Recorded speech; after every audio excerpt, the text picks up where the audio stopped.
서울 동부구치소는 국가가 운영하고요. 교정시설입니다. 실질적 책임, 그러니까 중대재해법상에 들어있는 이 실질적 책임, 이거를 여기다 대입을 해보면 서울 동부구치소는 국가가 운영하고 교정시설이기 때문에 대통령과 법무부 장관입니다. 동의하시죠? 네, 동의하시죠? 네. 자, 그렇다면 좀 들어보세요. 그렇다면 대통령은 책임을 져야 되고요. 법무부 장관은 형사처벌을 받아야 된다. 이렇게 지금 생각이 될 수 있습니다.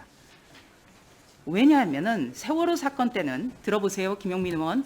네, 해경청장은 해경지휘부가 구조 활동에 적극적이지 않았다. 이것 때문에 법원에서는 업무상 과실치사 혐의를 적용해서 처벌을 했습니다. 그렇기 때문에 더더욱 이번 서울구치소 사안에 대해서 대통령은 책임을 지고 법무부 장관은 형사처벌을 받아야 된다는 논리가 나옵니다. 여기에 대해서는 어떻게 생각하십니까?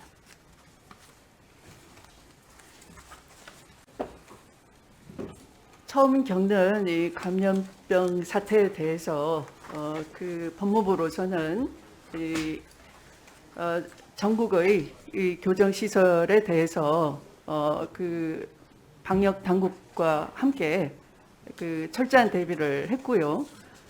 그 다만 이제 이런 그 3차 대유행 시기에 일어난 이 동부구치소 사태에 대해서는 의원님께서 질책을 하시는데 이 자리를 빌어서 국민들께 대단히 송구하다 말씀을 다시 한번 드리겠습니다. 네, 조금 전에 그 장관의 답변 과정에서 눈에 띄는 부분이 이런 게 있습니다. 서울 동부구치소는 12층 높이의 아파트형 건물이다. 엘리베이터 사용을 할 수밖에 없다. 이런 구조적인 특성을 감안해달라. 이런 말씀하셨어요. 저는 오히려 이렇게 여쭤보고 싶습니다. 이런 건물의 특수성을 장관이 이토록 이해를 하고 있다면 더더욱 확산 방지에 만전을 기했어야 되는 것 아닌가? 어떻게 생각하십니까? 저도 처음부터 이해한 건 아니고요. 그 동부구치소가 사실 그 전에 이제 성동구치소 같이 이렇게 저층형으로 넓은 부지에 운동시설, 야외 운동시설이 있고 한 것을 어떻게 보면 이제 이 토지의 효율성 때문에 이 법조 단지에 그 집적을 시켜서 그 고층형으로 이제 짓게 된 것인데 장관님, 지금 이 코로나가 그러니까 현재 상황에서 그- 건물의 취약성을 누구보다 잘 알고 계시는 듯해서 제가 여쭤보는 겁니다.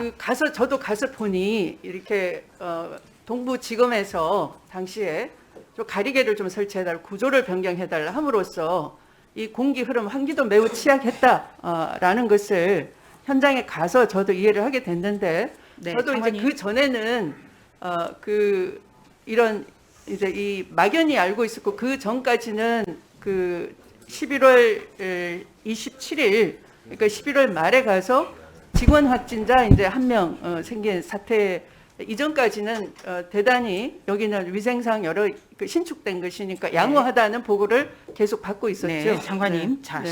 그러면 첫 확진자 발생을 언제 보고받았죠? 바로 그러니까 매일 일보를 계속 당일날 받습니다. 받으셨죠? 그러니까 네, 뭐 네. 구치소 내는 자, 여러 네. 당일날 자살 받았다면- 사건도 있고 뭐 여러 사건 사고가 있어서 네. 그것을 즉시 보고가 올라옵니다. 네. 자, 네. 당일날 보고를 받았다면 네. 어떤 대응을 제시를 했습니까? 그러니까 보고받고 그 나서. 동부구치소는 그 원격 의료 센터입니다. 그래서 의료진도 있고 또 이 전국에 야간이나 응급의료 같은 지시를 내리는 그 컨트롤 관제센터이기 그러니까 때문에 어떤 대응을 주문했습니까?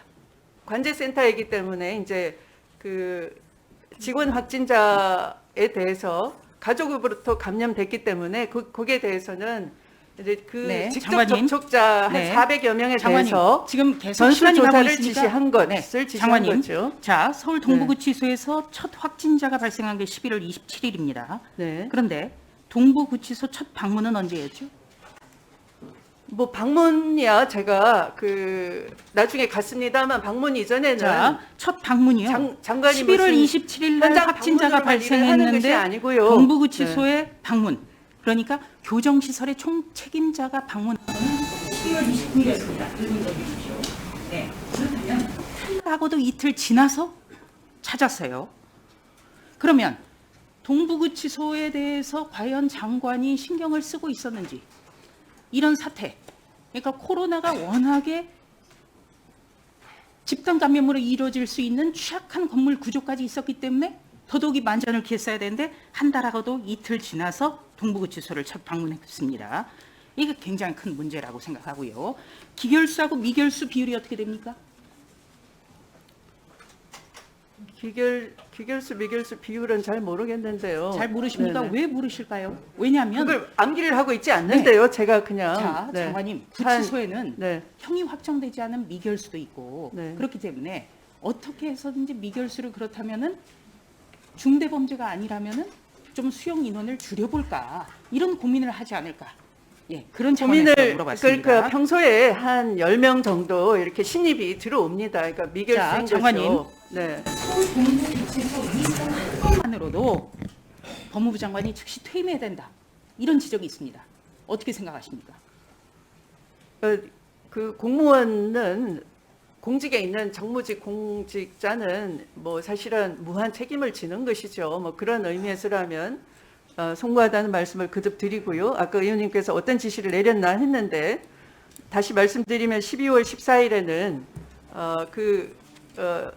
교정본부 교정정책단장에게 그 대응 실태를 긴급 현장 점검 지시를 한 바가 있고요. 아까 말씀드린 14일, 16일 계속 그 수용자 전수 검사를 요청했습니다만, 그러나 이것은 그 수용자 검사에 대한 의뢰인 것이고 그것은 실제 그 질병청을 중심으로 한 전문가들이 그런 판정을 하게 됨으로써 전수 검사를 실시하게 되는 다시 한번 것이죠. 날짜를 제가 그럼 네. 상기시켜드리죠.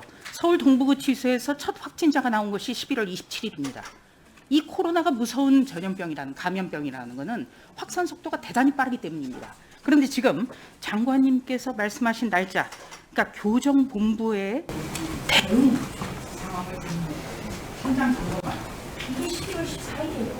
이것도 그렇다면은 코로나가 이틀 지났습니다. 이거 잘한 겁니까? 그 지금 동부구치소의 한 명 직원 감염은 다른 뭐 광주교도소 또는 김천 소년교도소 이런 데서도 계속 또 대구교도소 이런 데서도 직원 감염은 한두 명씩 있어 왔기 때문에 질병당국과 협조 아래에 그 직원의 밀접 접촉자가 수용 인원은 한 200여 명이 됐고 직원들도 있었는데 그 전수조사는 다 한 겁니다. 그 지표 조사를 다 한 거죠. 그래서 거기에 뭐 초기 대응이 이상이 있었지는 않습니다. 네. 네. 네, 조수진 의원님 마무리해 주십시오. 보는 것 같은데. 그렇죠. 네, 네. 그래서 그 직원도 자가 격리가 돼 있었던 겁니다. 네. 서울 동부구치소에서 미확진 판정을 받은 분들을 영월교도소로 보냈더니 거기에서 이번에는 확진자가 나왔습니다. 지금 영월교도소와 같은 사례를 어떻게 하고 있습니까? 그러니까 처음에는 그 방역 전문가들이 오셔서 2,400명이 밀집한 상태에서는 아무 방법이 없다. 이걸 분산해야 된다라고 해서 일단 분산을 한 것이죠. 그런데 이제 경증을 이제 비교적 경증 여기가 이제 동부가 아까 말씀드린 그런 비교적 의료 시설이 잘 확충이 된 것이기 때문에 거의 정상이 없다시피 한 확진자들을 밖으로 이제 내보낸 거고요. 말씀하신 그런 청송을 간 것이고요. 영월에서는 그 후에 이제 아마 무증상 상태에서 나갔던 것 같아요. 그래서 그 4명에 대해서는 다시 이제 방역 당국과 협의 아래 이 의료 시설이 갖추어진 동부를 생활치료센터로 지정을 하면서 다시 모셔오게 된 것이죠. 수용자를 소환을 하게 된 것이죠. 네. 무도 행정의 총책임자로서 책임있는 모습 그리고 진실하게 감사하는 모습을 보여주십사 마지막으로 강조하고 마무리하겠습니다. 네, 네, 의원님의 수고하셨습니다. 우려를 잘 알아듣고 있습니다. 감사합니다.